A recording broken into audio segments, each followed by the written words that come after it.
Reaction intermediate reaction intermediate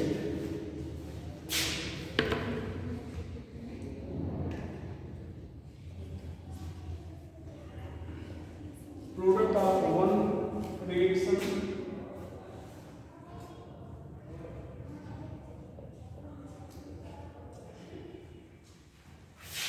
ऐसे कर लीजिए species which is product of one reaction and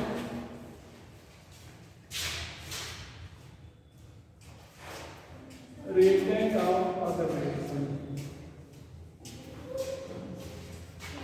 तो ऐसे कोई भी स्पेसीज जो एक रिएक्शन का प्रोडक्ट हो लेकिन दूसरे रिएक्शन का क्या हो, species which is product of one reaction and reactant of other reaction. यहाँ पर ध्यान रखना, ये जैसे RH है, यहाँ पर R plus plus X minus, और यहाँ पर R प्लस, यहाँ पर NU माइनस, यहाँ पर RNU। अब यहाँ पर अगर आपसे कहा है कि इतने जो दिख रहे हैं वो इसमें रिएक्शन इंटरमीडिएट कौन है? R प्लस, जो एक का प्रोडक्ट लेकिन दूसरे का क्या हो, रिएक्टेंट। यहाँ पर प्रोडक्ट है और यहाँ पर क्या है, रिएक्टेंट। तो R प्लस को आप क्या बोलोगे? Reaction intermediate. ये रिएक्शन इंटरमीडिएट है। और जब रिएक्शन नेट रिएक्शन लिखेंगे तो नहीं लिखेगा,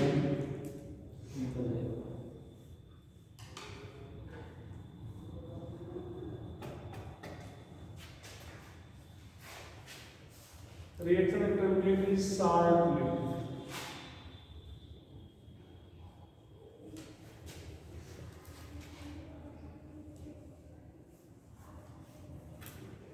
Stability of reaction intermediate is directly proportional, inversely proportional to heat of formation. जो इंटरमीडिएट जितना एडजस्ट होगा उतने आसानी से बन जाएगा, उसका हीट ऑफ फॉर्मेशन होगा क्या होगा, कम होगा, और डायरेक्टली क्वेश्चन हो जाएगा रेट ऑफ रिएक्शन से। ये सब पढ़े हो, लिखा है कि लिखा है? Yes sir. Following type 6 type के हैं, जिसमें से 3 आपको पढ़ाएंगे। कार्बेनाइन, फ्री रेडिकल,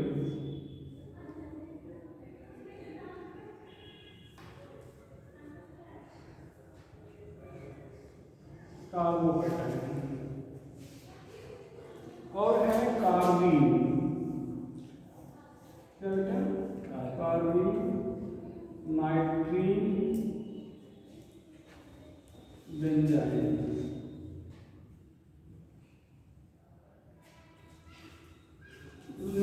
लास्ट वाले तीनों आपके उसमें सिलेबस में वैसे अलग से नहीं है, ठीक है? तो फटाफट तीनों पढ़ लिया।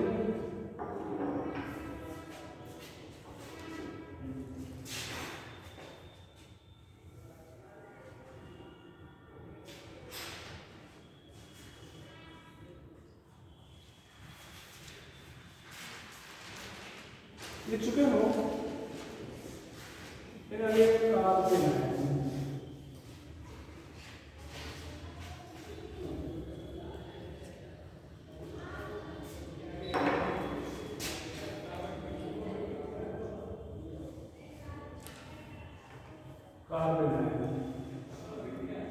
Negatively charge carbon species.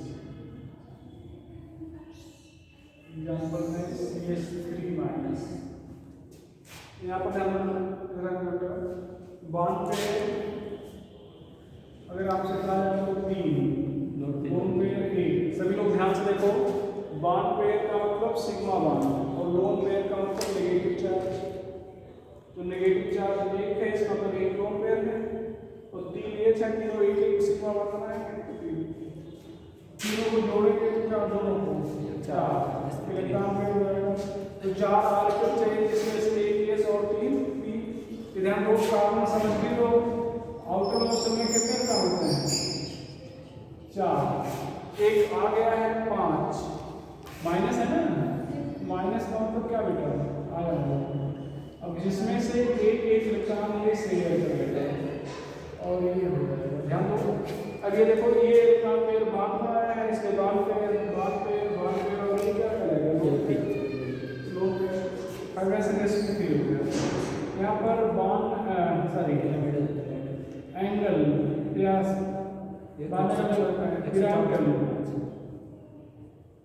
क्या होता है कि टोटल बैलेंस इलेक्ट्रॉन। देखो टोटल बैलेंस इलेक्ट्रॉन गिनो 2 4 6 8 है। और जहां पर लोन पेयर होता है वो इलेक्ट्रॉन रिच माना जाता है, इलेक्ट्रॉन रिच है। कोई लोन पेयर रखना चाहता नहीं, इलेक्ट्रॉन डोनेट कर देगा तो लुईस बेस कहलाएगा। एंड न्यूक्लियोफाइल अटैक करना पड़े तो वहां पर पॉजिटिव पर अटैक करेगा ना, तो पॉजिटिव न्यूक्लियस पर होता है तो न्यूक्लियोफाइल। टोटल इलेक्ट्रॉन पेयर्ड हैं इसलिए डायमैग्नेटिक। क्या हो जाएगा डायमैग्नेटिक, ठीक है।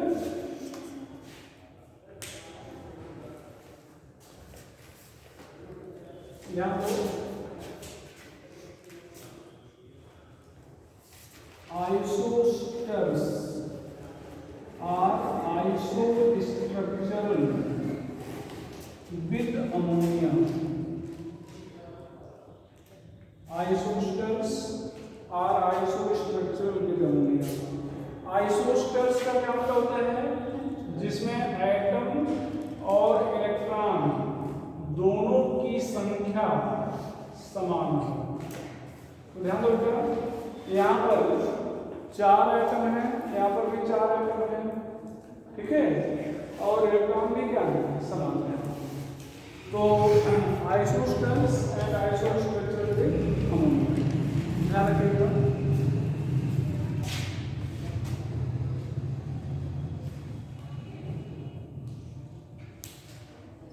ऊपर वाली 2 लाइन को हटा देगा।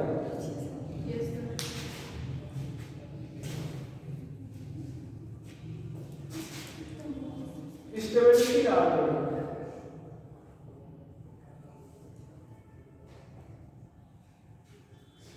स्टेबिलिटी आ गई।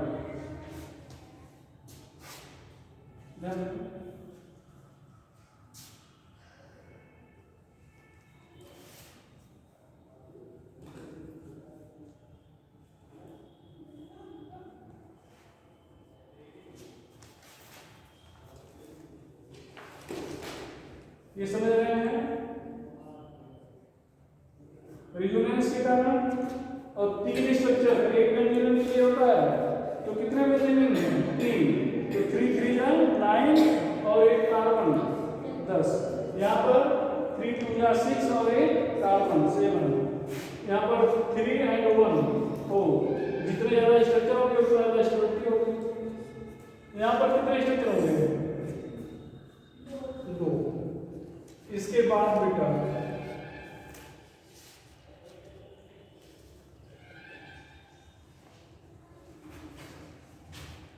ये पढ़ाया गया है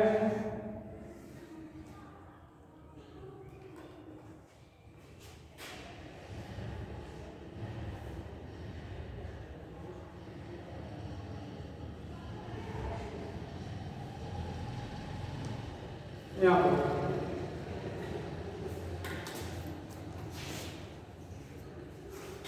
स्टेबल ड्यू टू रेजोनेंस।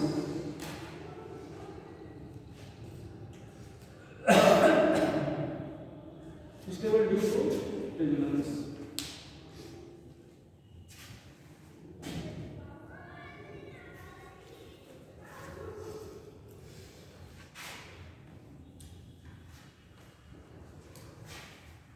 और यहां पर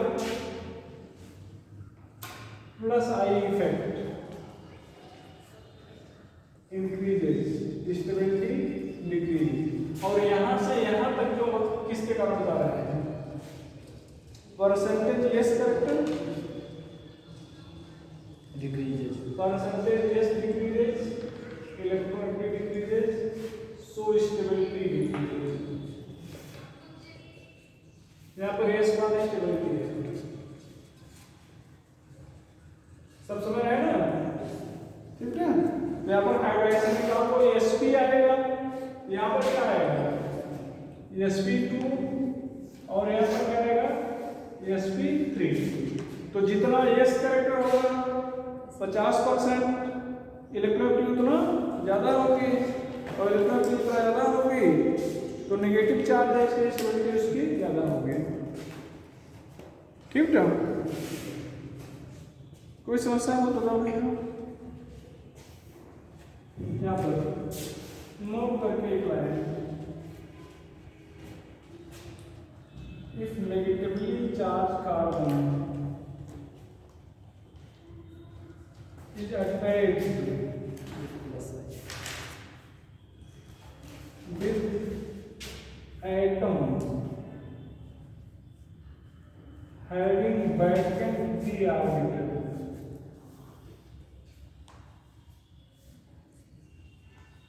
then या सीधे कर लो, एटम ऑफ थर्ड क्रिएट कर लें।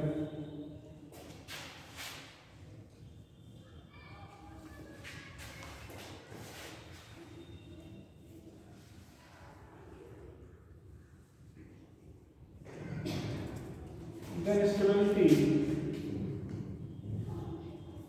increases due to resonance। यहाँ पर क्या बोलता हूँ,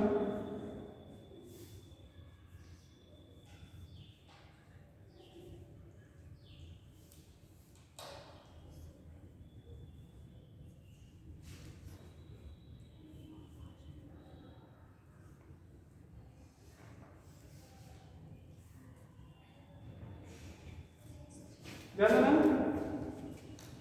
इसके पास एक वैकेंट डी ऑर्बिटल है, देख लो फास्फोरस सेकंड पीरियड का है, थर्ड पीरियड का वैकेंट डी ऑर्बिटल है, तो ये अपना लोन कर इसके डी ऑर्बिटल क्या करेगा, ऐसे डोनेट कर देगा तो रेजोनेंस आ जाएगा। इसकी स्टेबिलिटी क्या होगी, अगर आपसे कहा जाए CH3 माइनस से आप क्या कहेंगे ज्यादा स्टेबल है, CH3 माइनस से क्या है ज्यादा स्टेबल है, ठीक है। ये चीज यहाँ पर है तो CCl3 माइनस, CF3 माइनस ज्यादा स्टेबल है, क्यों भैया, रेजोनेंस। Cl के पास क्या है, वैकेंट डी है, F के पास वैकेंट डी नहीं है, यहाँ पर वैकेंट डी है, ठीक है, तो रेजोनेंस आ जाएगा। सर जी ऐसे हम लोग इलेक्ट्रॉनिक कॉन्फ़िगरेशन करते हैं तो 4s और 4p के बीच में 3d आता है, और यहाँ पर Cl के ऊपर करेंगे तो 3p ही रहेगा, और उस पर आता है वैकेंट डी, 3d कैसे आ जाता है, कहाँ 3D आता है, वैकेंट डी किसी का डी तो होगा, तो 3d से शुरुआत हुई है। हाँ तो तीसरा सेल है 3s 3p 3d, तो जिसके पास 3s है 3 मतलब थर्ड सेल शुरू हो गया तो उसके पास d भी होगा, लेकिन इलेक्ट्रॉनिक कॉन्फ़िगरेशन में नहीं उसकी है, बात ही नहीं हो रही है, ठीक है। एनर्जी ज़्यादा है इसलिए उसमें इलेक्ट्रॉन नहीं जा रहा है, जी सर। जैसे ऐसा नहीं कि उसके पास जैसे तीसरा सेल शुरू हो गया तो उसके पास फ्री है, लेकिन एनर्जी ज़्यादा है इसलिए उसमें इलेक्ट्रॉन नहीं जा रहा है, जी सर। ठीक है।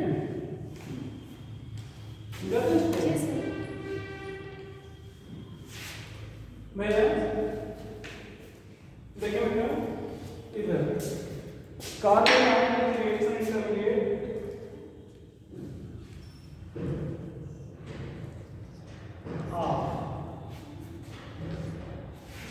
कार्बन आयन किस रिएक्शन का रिएक्शन इंटरमीडिएट है? Aldol condensation.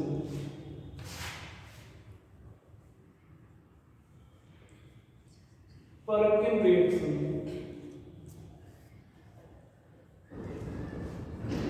डिकार्बोक्सिलेशन रिएक्शन,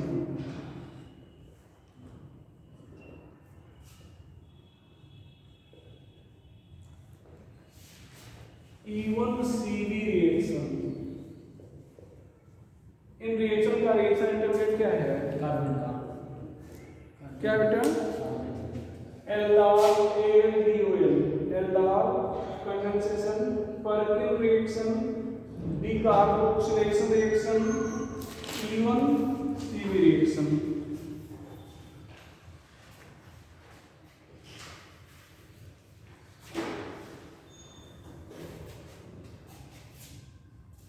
दूसरा इंटरमीडिएट हम लोग पढ़ेंगे फ्री रेडिकल। भैया दूसरा इंटरमीडिएट पढ़ेंगे free radical.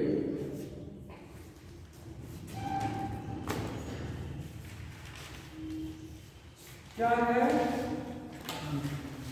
Neutral carbon species having R electron.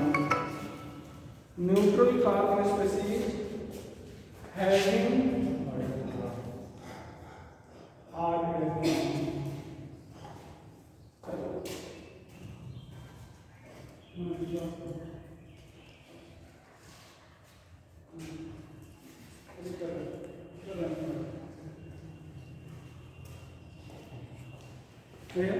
Neutral carbon species having R electron।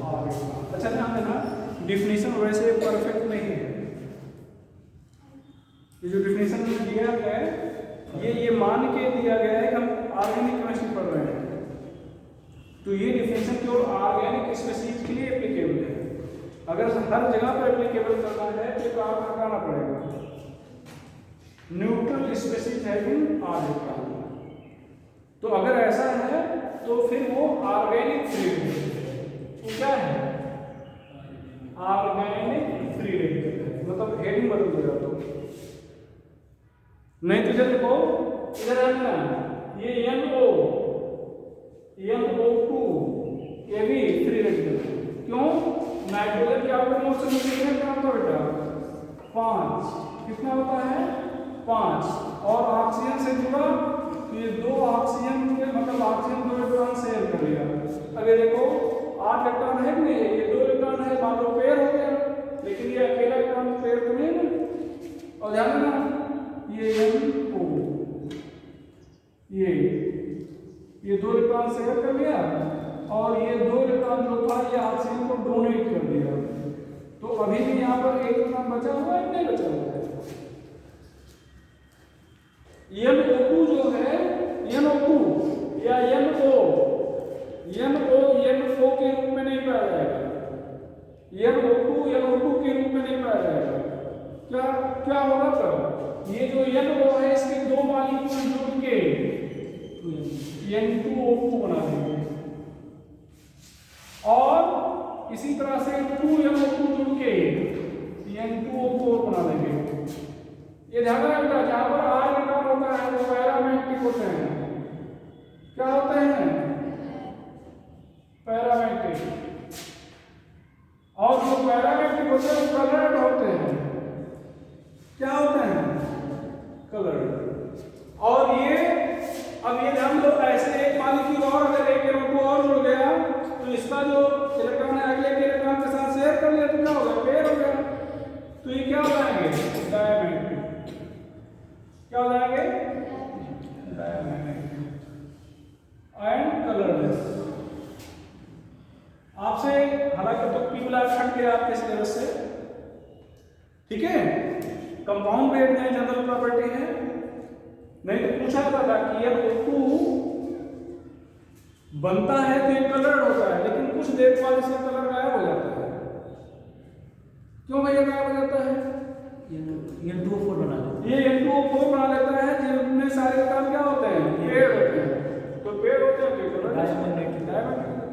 ठीक है। खैर हम लोग यहाँ पे आएंगे। यहाँ पर देखना बेटा आपने क्या लिखा, neutral carbon species having R electron. देखना बेटा यहाँ पर ये CH3 है, ये कार्बन के आउटर मोशन में कितने इलेक्ट्रॉन हैं, 4।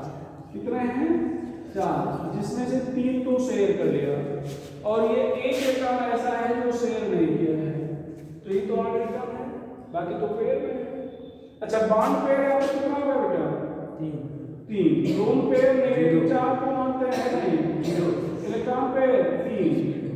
Hybridisation sp2। Bond angle 120 degree. Total structure यहाँ पर क्या बोलोगे, ट्राइगोनल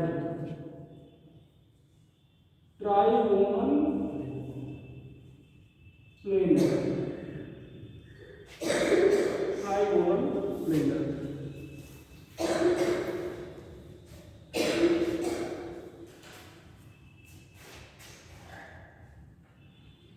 यहाँ पर थोड़ा इधर लिखते हैं, टोटल वैलेंस इलेक्ट्रॉन 7।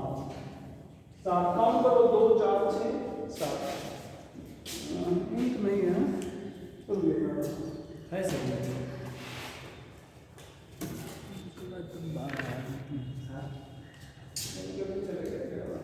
इंक है लेकिन सही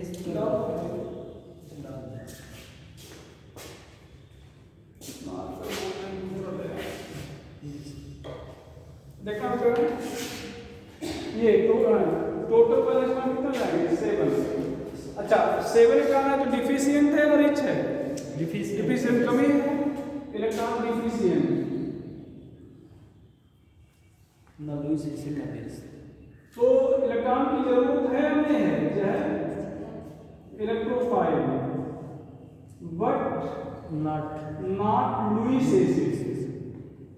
क्योंकि जो लुईस एसिड इलेक्ट्रोफाइल होता है ये एक एक्सेप्शन है। पैरामैग्नेटिक है डायमैग्नेटिक, पैरामैग्नेटिक। यहाँ पर अनपेयर्ड होगा वो पैरामैग्नेटिक है, इसको भी निकाल दो।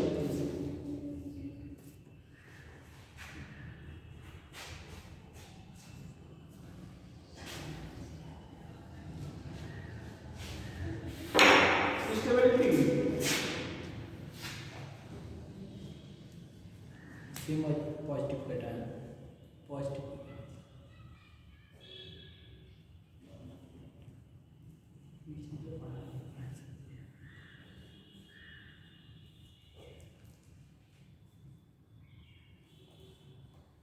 वही सेम आर्ट जो आपने अभी बताया, रिलायंस के कारण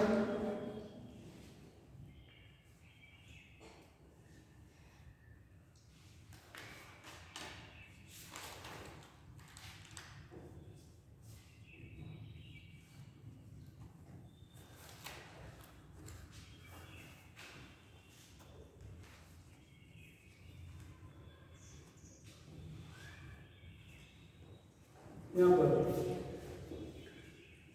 स्टेबिलिटी ड्यू टू रिजोनेंस कहाँ है वहाँ अभी भर नहीं अभी भरे नहीं नोट है स्टेबिलिटी ड्यू टू भरे हैं सर। कलर वाले से कलर वाला भी इतना ही चल रहा है इसकी उसमें गिराओ थोड़ा सा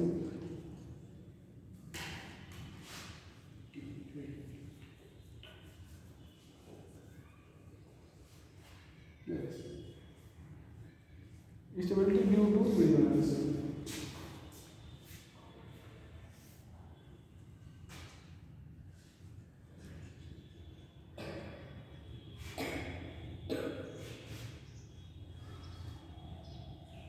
यहाँ पर stability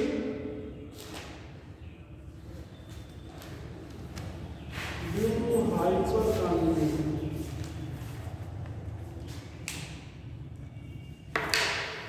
Stability due to hyperconjugation.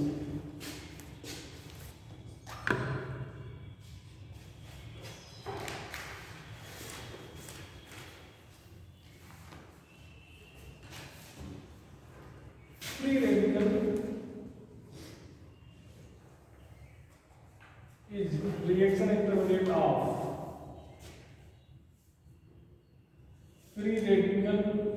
substitution reaction,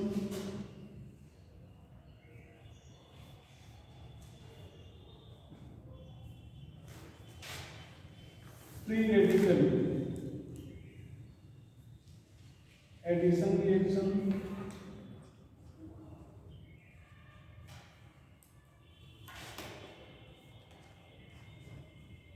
Colway electrolysis,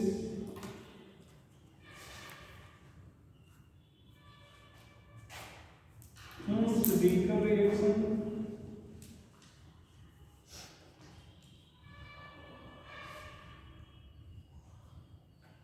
Oakes reaction.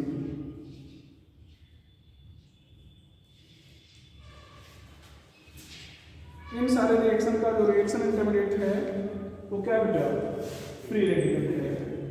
ठीक है, free radical substitution reaction, free radical addition reaction, Kolbe electrolysis, Hunsdiecker reaction और ओक्स रिएक्शन। इन रिएक्शन का जो रिएक्शन इंटरमीडिएट है क्या है, फ्री रेडिकल है। ऊपर के स्टेटमेंट हो जाएगा क्या? जी सर। चलो बेटा, एक लाइन आप चाहे यहाँ लिखो चाहे आगे लिखाएंगे, पहले सुन लो क्या बोलना है हमें।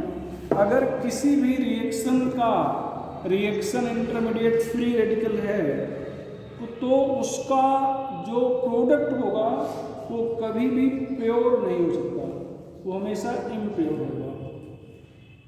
हमेशा क्या होगा, इम्प्योर होगा। यही करिए तो लिख लो आगे क्या लिखा है देखिए हम नोट करके, product of reaction having free radical mechanism, वो चाहे जैसा हो, इज ऑलवेज इम्प्योर। हम लोग जो रिएक्शन लिखते हैं ना, जो बनाते देखो ये बन गया, जरूर नहीं कोई बहुत सारे बनते हैं, बना बताए नहीं जाते, मैकेनिक बनाएंगे तो बताएंगे। इज ऑलवेज इम्प्योर मतलब उसका प्रोडक्ट कभी प्योर होता ही नहीं है।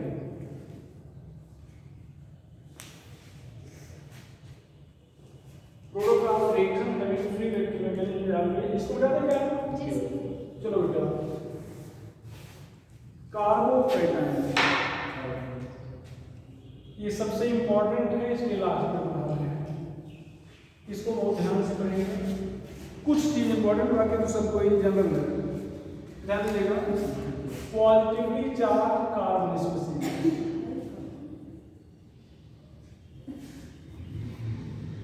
पॉजिटिवली चार्ज कार्बन स्पेसिफिक, यहाँ पर ध्यान दो CH3+ है, ये कार्बन के पास कितने काम का बेटा है, 4, एक प्लस मतलब है तो एक काम क्या हो गया, चला गया।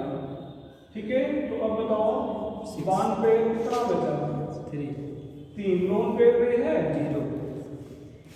लोन पेयर का मतलब नेगेटिव चार्ज अगर है तो लोन पेयर बनेंगे 0।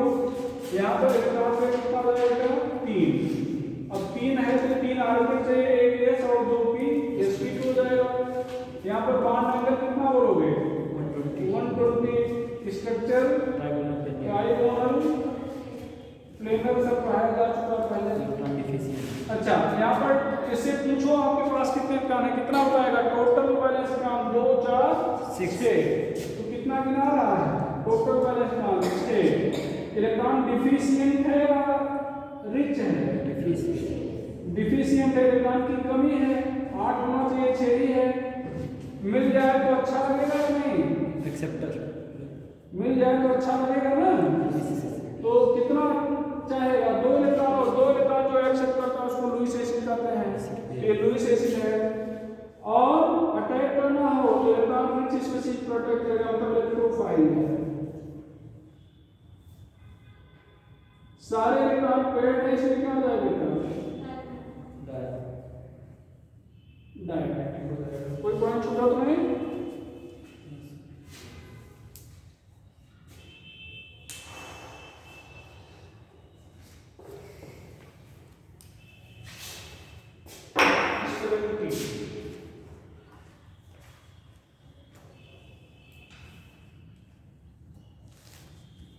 स्टेबिलिटी यहाँ पर देखिए बेटा,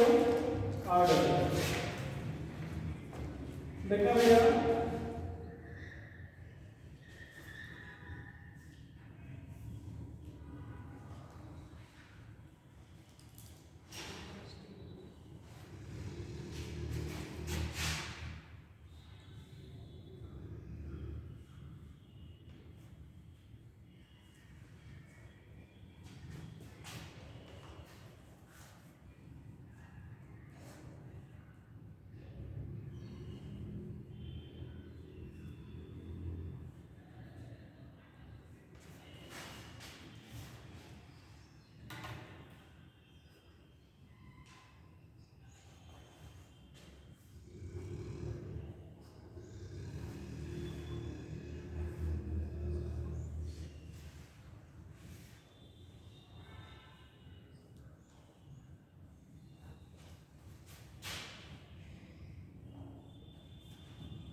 यहाँ पर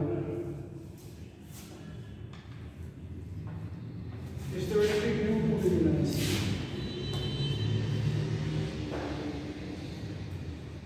हालांकि एक के बीच में इंटर कर गया है, क्या देखो यहाँ पर प्लस आई और हाइपर कॉन्जुगेशन है, यहाँ पर प्लस आई और क्या है एच सी मतलब हाइपर कॉन्जुगेशन। यहाँ पर क्या बेटा रिजोनेंस, यहाँ पर भी प्लस आई और हाइपर कॉन्जुगेशन। एच सी का मतलब हाइपर कॉन्जुगेशन। तो जो एल्किल कार्बोकेटायन होते हैं वो दो इफेक्ट के कारण स्टेबल होते हैं, दो इफेक्ट के कारण। कौन से दो इफेक्ट? प्लस आई इफेक्ट और क्या था hyper conjugation. Plus I effect और क्या होता है मतलब स्टेबल का दो इफेक्ट के कारण। यहाँ एक बहुत इंपॉर्टेंट पॉइंट बताया जा रहा है, अगर किसी पॉजिटिवली चार्ज कार्बन से कोई ऐसा एटम जुड़ा है जिसके पास लोन पेयर है तो वहां पर भी रेजोनेंस आ जाएगा और स्टेबिलिटी बढ़ जाएगी।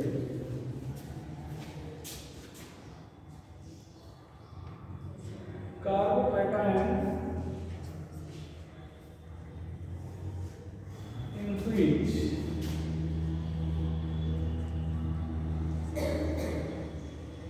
positively charged atom is attached with atom having lone pair, then stability increases due to resonance। इधर तो ये आपको जो क्वेश्चन भेजे थे उसमें दिया भी गया है, ठीक है। इधर तो ये आपके टर्सरी कार्बोकेटायन से भी ज्यादा स्टेबल हो जाएगा, टर्सरी से भी क्या हो जाएगा ज्यादा स्टेबल हो जाएगा।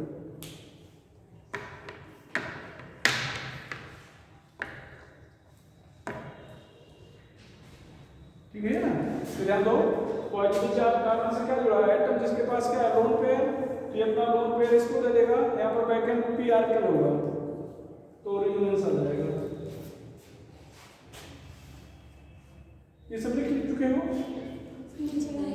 यहाँ पर ध्यान देना, यहाँ पर केवल प्रोडक्ट लेना, ठीक है कि रेजोनेंस है।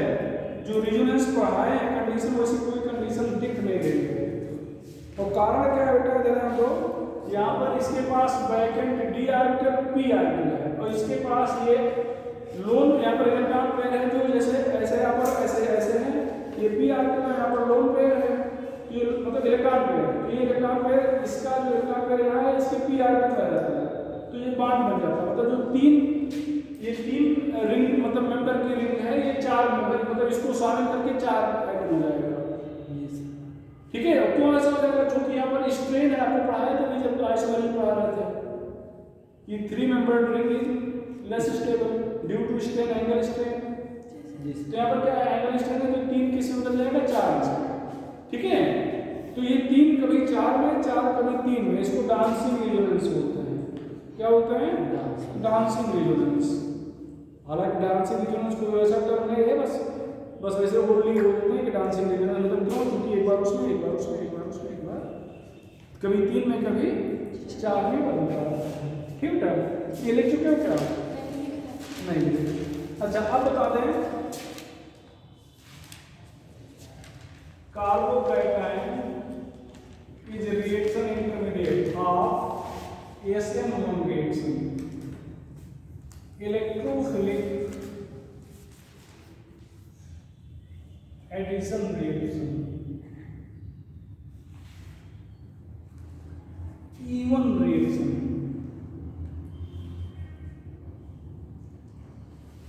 E1 reaction. SN1 रिएक्शन ये सब डिटेल में पढ़ना है, इलेक्ट्रोफिलिक एडिशन रिएक्शन और क्या हो जाएगा, E1 रिएक्शन। यहाँ तक तो लगभग आपको सभी इंटरमीडिएट में पढ़ाया गया, इतनी बातें कोई नई क्या बताया नहीं गया, इतना पॉइंट लगभग सब में बताया गया। अब जो नई चीज देखना है,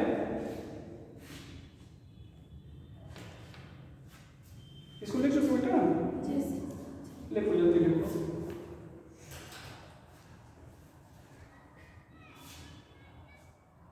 ऊपर और लिखी भी होगी, लिखो फिर 2-3 पॉइंट अभी बच रहे हैं, बता दो बस काम करें।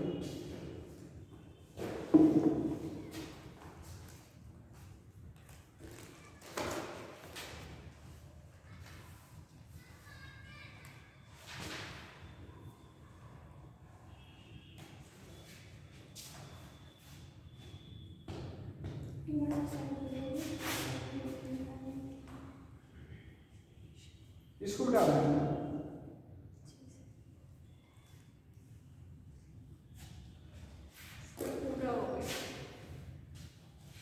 यहाँ पर देखिए, अब जो आप पढ़ रहे हैं काफी इंपॉर्टेंट है।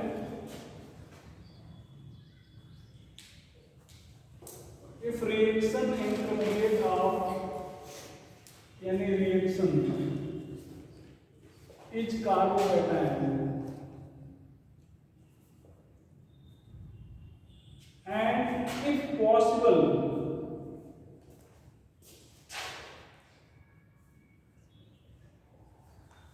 then product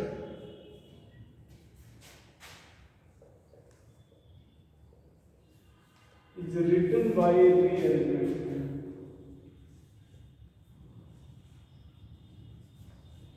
Product is written by a rearrangement and this is main product. यहाँ पर ऐसा कारण बता दो क्यों रीअरेंज होगा, ड्यू टू स्टेबिलिटी फैक्टर। अगर कारण पूछे तो आप क्या बताएंगे, स्टेबिलिटी फैक्टर। एंड आगे this is main product, this is main product. देखना बेटा, अगर आपने प्रोडक्ट बिना मतलब रीअरेंजमेंट हो सकता था और बिना रीअरेंजमेंट के लिख दिया तो आपका प्रोडक्ट गलत हो जाएगा। देखो कुछ 2-3 पॉइंट हैं इसमें। पहला, रीअरेंजमेंट अकर इन, बोलो भैया, primary and secondary carbocation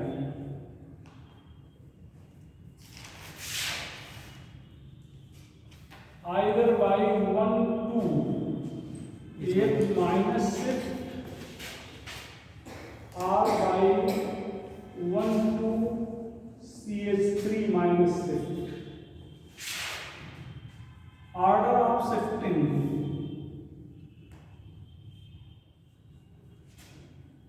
H minus C6 H5 minus CH3 minus। इसको हम लोग कम ही पढ़ते हैं, लेकिन अगर केवल ऑर्डर आप शिफ्टिंग पूछा तो ये बताएंगे। इसको बताना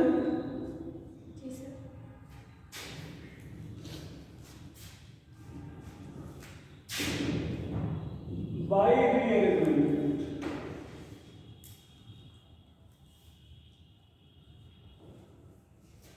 primary carbocation convert convert into secondary or tertiary carbocation. और secondary carbocation convert into tertiary carbocation. और for rearrangement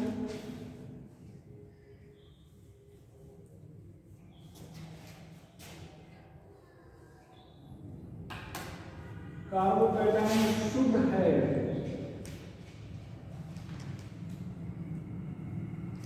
at least 3 carbon, at least 3 carbon. तो रीअरेंजमेंट के लिए कार्बोकेटाइन में कम से कम 3 कार्बन चाहिए। अब 3-4 एग्जाम्पल समझाना है, लिख लो फिर समझा दे बस।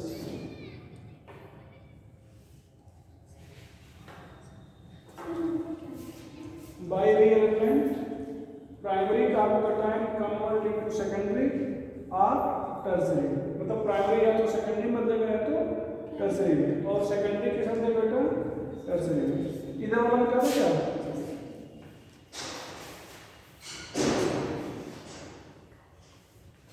ये पूरा मिला है।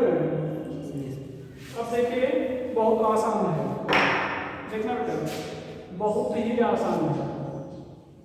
CH3 CH2 CH2 प्लस, पहले तो ध्यान दो कितने कार्बन होने चाहिए, 3 कार्बन है ना, और प्राइमरी है तो जिस पर प्लस चार्ज जिस कार्बन लगा वो 1 से जुड़ा मतलब प्राइमरी हो गया। अब देखना जिस कार्बन पर प्लस चार्ज है उसको 2 मान लो, और 2 के पहले 1 होता है। करना कुछ नहीं है, कार्बन 1 पर दिख क्या रहा है, 2 H दिख रहे हैं, तो 1 H को कार्बन 1 से 2 पे ले आओ और प्लस को 2 से 1 पर ले जाओ। तो यहाँ CH3 हो गया, यहाँ से 1 H चला गया, तो ये CH प्लस बचा और यहाँ पर CH3 कर दिया बस। कई बार ऐसे पूछ लेते हैं कि इसमें कैसे बदला, तो आप कहेंगे 1 to H माइनस शिफ्ट के कारण बदला। और भैया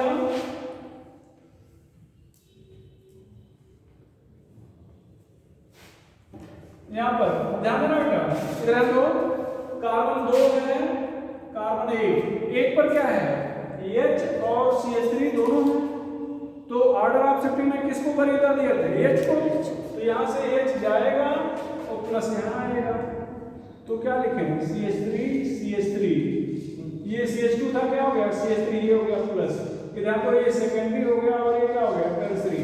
ध्यान दो बेटा जिस कार्बन पे प्लस चार्ज लगा था वो 1 से जुड़ा मतलब प्राइमरी है, लेकिन अब जिस पर प्लस चार्ज है वो 3 से जुड़ा है, टर्सरी है। यहाँ पर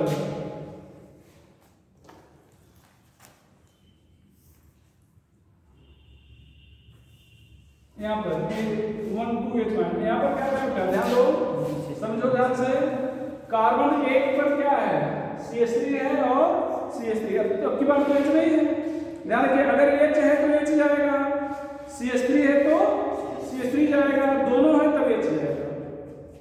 तो यहाँ से क्या ट्रांसफर कर देंगे CH3, तो यहाँ पर क्या लिखने वाले हैं 1 2 CH3 माइनस शिफ्ट, तो यहाँ पर क्या हो जाएगा CH3 plus CH3 CH2 CH3 हो जाएगा प्लस 3 डिग्री। अब यहाँ तो ये 1 डिग्री था 3 डिग्री में बदल गया, इसको बता दें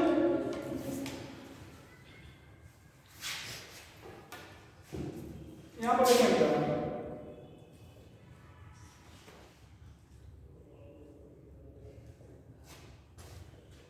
यहाँ पर कार्बन 2 इसको 1 बोलेंगे, 1 पर देखो H है और क्या है CH3, तो क्या ले जाए H, तो यहाँ पर 1 2 H माइनस शिफ्ट CH3, यहाँ हो जाएगा CH3 प्लस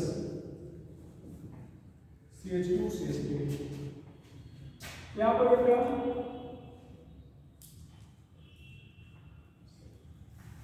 क्या ले जाओगे CH3 1 2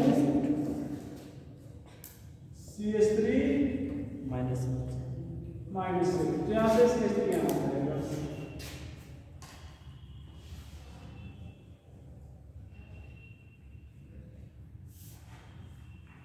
अच्छा,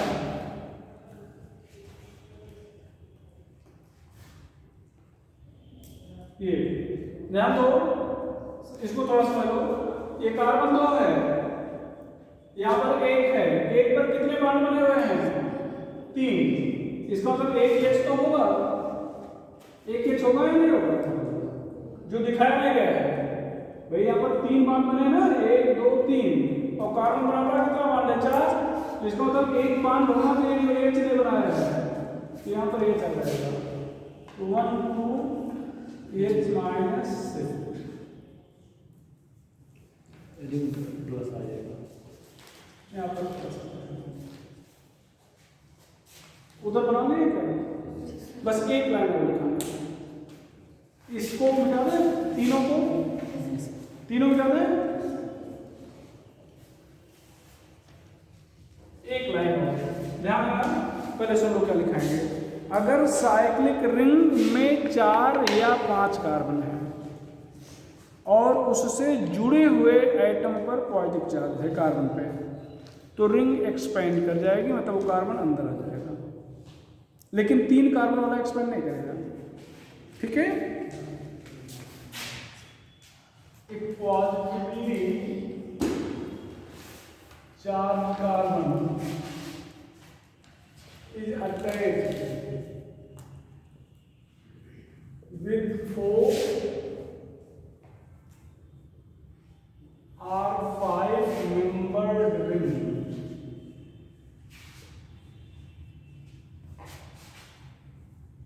Then ring will expand.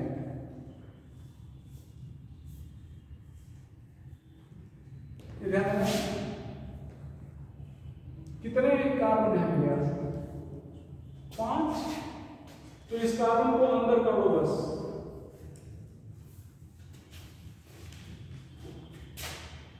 बात समझ रहे हो? इस कार्बन को क्या करना है? अंदर और कुछ करना नहीं है,